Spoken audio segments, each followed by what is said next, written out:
It's time to learn about a few more of those data flow property wrappers I alluded to earlier in the course. You're familiar with state and binding now. To review, the difference between at state and at binding is sort of like the difference between a value and a reference type. State is like a value type because it holds the data.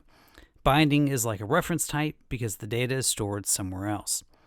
When you pass a state, you're passing a copy of the data, whereas when you pass a binding, you're passing a reference to the data. Something we didn't talk about before is that state is only intended to work with value types. What happens when you have an actual reference type that you need to use with Swift UI? Fortunately, at state comes with a companion for reference types, at state object, which works like state, but is made specifically for reference types. Let's take a look. You've got a new sample project that you'll work with for the rest of the course. It's for keeping track of your favorite movies and rating them. You're borrowing it from another tutorial on the site, which I will link in the author's notes. Feel free to pause the video and have a look around if you want. I'll be giving you a bit of a tour as you go either way. Let's start by seeing how state is already being used in this app, just to review. There are two state properties in here. One to keep track of the user's name, that one is bound to the text field, and another for a favorite genre, which is bound to the genre picker view.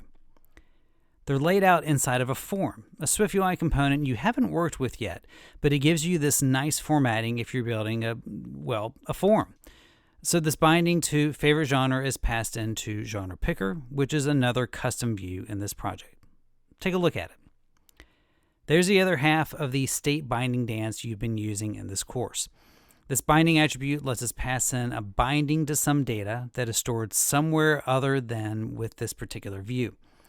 Something you haven't seen yet is how this sort of data management lets you easily reuse views like this genre picker. It's not just used in the user view to set the favorite genre. If you look at addMovie.swift, you'll see genre picker is used again. A different binding is passed in, so you can pick a genre for a movie you're adding to the app. As I said a bit ago, all of these state properties you've been looking at are value types, structs, or in the case of genre, an enumeration.